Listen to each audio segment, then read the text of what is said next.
Stormy weather had taken over the Northwestern Railway. Rain fell and fog came, making it very hard for most engines to see, causing all sorts of delays and accidents. Eventually, the decision was made to have the big engines shunt their own trains, while the little engines went to work on their branch lines, a decision that the big engines were, of course, not very pleased with.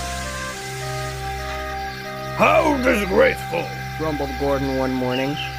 We shunt our own trains? We haven't had to do that since Percy first came to the railway. In fact, I'm pretty sure all engines know that tender engines don't shunt. Quiet already, Donald shouted. You've been whining and complaining all night, and none of us have gotten any sleep. All because you don't want to shut your own trains.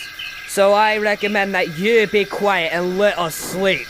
And he soon retreated back into his berth. I would have to agree with Donald, said Edward wisely. You have been complaining about this all night, and I will admit most of us are tired. But I want you to consider that the little engines are busy doing their jobs on the branch line, and that's why they haven't been able to shunt here with us. So, can you please just calm down about this already, Gordon? Unfortunately, his words fell on deaf ears, and Gordon simply sighed and ignored him. Pretty soon, he spoke up. Still, Said Gordon. we could use an engine that knows how to do his work and do it properly. Huh? Gordon was interrupted by the sound of a certain orange engine's whistle, and he soon saw him puffing onto the turntable. Soon, the turntable spun, it stopped, and Murdoch pulled into his berth, humming to himself proudly. Gordon was very shocked. Just what do you think you're doing in our shed? He boomed.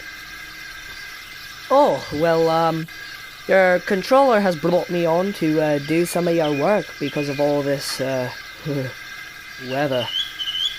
Gordon yelled. Well, I don't want you taking my express from me, so please go somewhere else. Oh, well, I see how it's going to be around here then, he said sadly as he went inside the sheds. Gordon was now satisfied. Meanwhile, inside the sheds, Donald spotted Murdoch. Don't let small-minded Gordon's words get into your smoke box. He's just grumpy because he has to do his own shunting for a change, and he's probably scared you're going to take all his work. He chuckled. Edward, who had come inside, annoyed with Gordon, agreed with Donald. I am with Donald. I know Gordon's been in a grumpy mood today, but I think that you're going to do swimmingly on this railway, and we're very happy that you decided to come and stay here. You're welcome any time, Murdoch. Murdoch went to thank the two engines, but, already exhausted, Edward and Donald already fell fast asleep. Meanwhile, outside the shed, Gordon had come up with a plan to avoid doing his shunting work and keep his express. He looked over at Henry and James and smirked mischievously, and whispered his plan to the two big engines. James liked Gordon's idea, but Henry didn't. Don't we know what happened last time we rebelled against the Fat Controller? He said.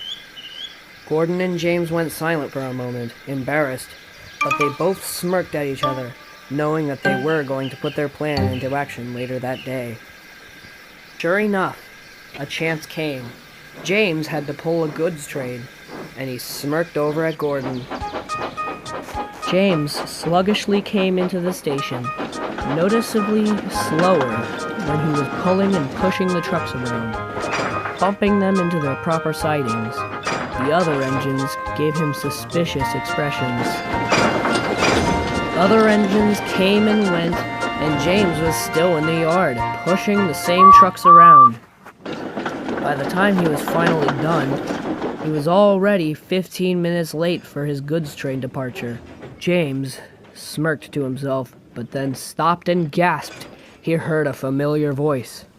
James! The voice boomed. It was the Fat Controller. Why haven't you left this station yet? You were supposed to be out of here 15 minutes ago. You will leave at once. James was very cross. The plan had failed, but he left the station without another word. But unfortunately, he wasn't able to make up for lost time and arrived back at the big station late. James grumbled and thought about what he would say to Gordon when he got back to the sheds.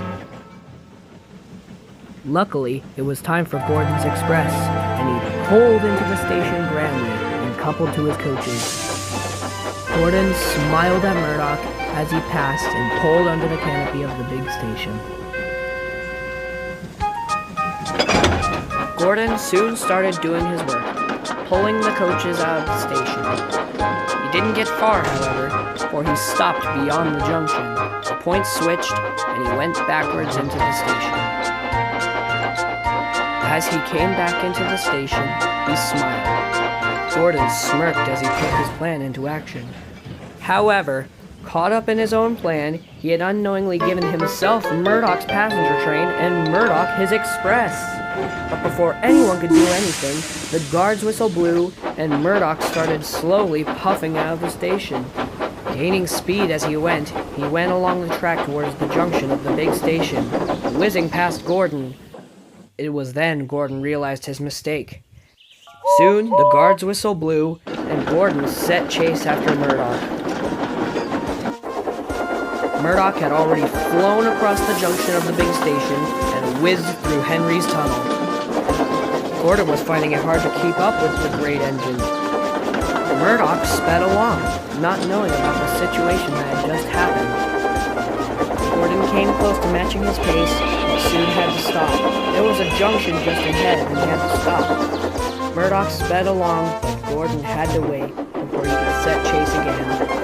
As he left Gordon behind, Murdoch saw a red signal just ahead, telling him to stop. He was worried. He didn't want to be late, but had to stop nonetheless. Murdoch was wondering what the matter was, when Gordon sped along from behind. He spotted Murdoch and soon put on his brakes. He finally came to a stop next to Murdoch, and the yelling began. Just what do you think you're doing with my coaches? He fumed. I didn't know I had your express, Gordon, he stuttered nervously. The yelling and arguing continued until they both heard a familiar voice, which made them go silent. The Fat Controller stood before them. Gordon and Murdoch, what is the meaning of this? I've already had to deal with suspicious behavior from James, and now you! Something obviously isn't right here. Murdoch was shocked. The Fat Controller simply sighed. Murdoch, you and Gordon will switch the trains and continue on. Need I say more? No, sir, he said. And Sir Topham Hatt saw to it that the engines were connected to the right engines, and they were soon rearranged with the correct trains. Gordon was silent as Murdoch made his departure, and then he'd made his. Express coming through, he said with a whoosh. Later, he arrived at the big station, exhausted, but Douglas was there waiting for him. The Fat Controller says you're gonna do good work for a couple weeks. He chuckled. Gordon fumed, and then the Fat Controller arrived. James's trucks told me about you and his plan to delay the trains and avoid your work.